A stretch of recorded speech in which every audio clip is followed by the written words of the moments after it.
Oh. Halo semuanya, hari ini dalam episode 11 menjadi pahlawan dalam bahasa Jerman. Gerrit dan aku mau mengajari satu topik yang penting sekali kepada kalian. Itu tentang gramatik, struktur, kata-kata di bahasa Jerman dan bahasa Indonesia yang adalah mirip sekali. Untuk menyadari di kepala bahasa Jerman nggak ada susah sekali. Dan mirip juga sama bahasa Indonesia. Mulai dengan kata-kata saja. Apfel, Di bahasa Jerman, Apfel. Handtuch, Di bahasa Jerman, Handtuch. Hallo, Hallo, gratis, gratis, Hotel, Hotel, Doktor, Doktor, Taxi Taxi. juga ya. Aku percaya kata-kata ini ada mirip karena bahasa Jerman sama bahasa Belanda juga mirip. Dan bahasa Belanda sudah influence bahasa Indonesia banget kan. Jadi aku percaya bahasa Indonesia, bahasa Belanda sama bahasa Jerman sedikit mirip sama kata-kata. Aku gak mau bilang yang setiap kata ada seperti dari Jerman. Itu salah sekali. Tapi kalau kalian tidak bisa bilang gratis atau hotel, tidak bisa rasa bagaimana mungkin pengucapan dalam bahasa Jerman. Dan sekarang Gerrit dan aku punya dua contoh-contohnya di bahasa Indonesia yang punya pengucapan sama dengan bahasa Jerman, tapi artinya berbeda. Jadi contohnya pertama ada laut. Di bahasa Jerman artinya keras sesuatu. Halo, Ya, aku bilang keras, laut. Keras sekali, laut, sehr laut.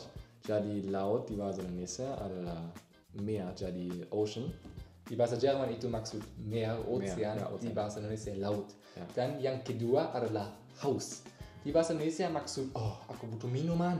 Di bahasa Jerman, Haus maksud atau artinya Sekarang kita dalam rumah. Di dalam rumah ya. Oke, kalian tidak tahu tentang kata-kata yang mirip, contoh kamera atau hotel, dokter, apa semua di bahasa Jerman dan bahasa Indonesia mirip sekali. Dan sekarang struktur gramatiknya.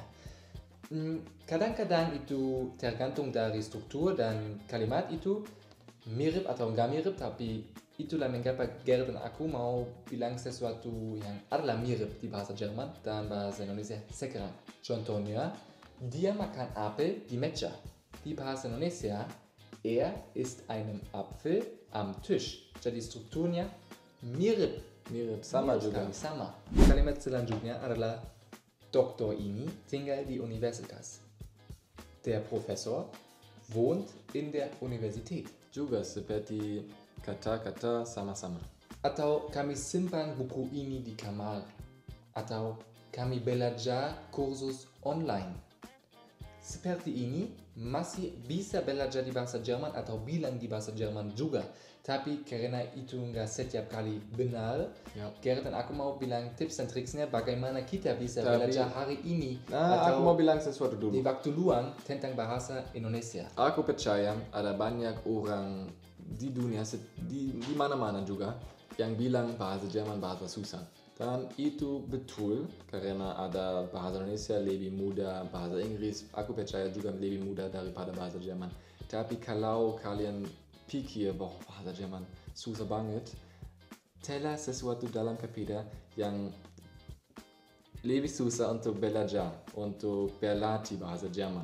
Berlatih bahasa Jerman. Okay. Jadi harus tahu yang bahasa Jerman susah kalau lebih fasih, ya? Tapi kalau belajar seperti Untuk ngobrol saja nggak susah sekali. Harus bikin mudah dan belajar mudah. Dan sekarang tip pertama, kalau ada satu teman di Indonesia atau satu orang yang bikin media sosial, kalian pikir, dia maksud apa dalam teksnya ini di bahasa Jerman?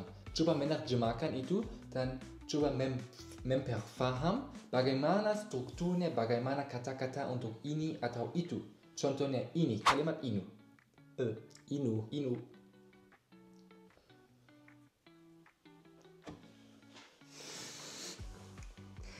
Dia gila banget.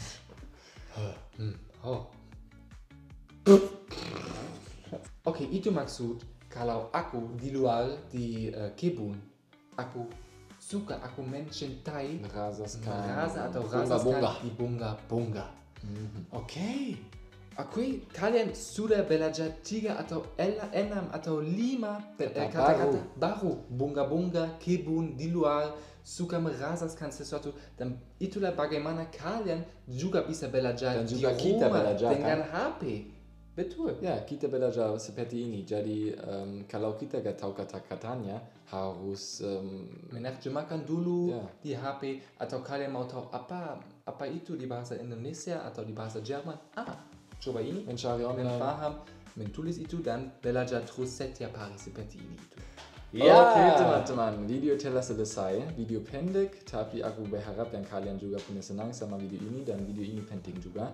Jadi untuk episode berikutnya ada sesuatu unik. Ya, dan juga pertama kali yang kita akan bilang tentang trip ke Indonesia 1 tahun yang lalu dan mau bilang tentang ya mungkin perjalanan kita dan pengalaman yang luar biasa. Ya, jadi kalian gak bisa belajar bahasa Jerman di episode berikutnya, tapi bisa belajar tentang dan deretanku. mungkin mereka belum tahu yang kita pernah ke Flores atau ke sana. Ada banyak ke desa orang yang nonton ini. Sampai berjumpa lagi di video berikutnya. Makasih banyak untuk menonton video ini dan teruslah belajar bahasa Jerman. Dadah.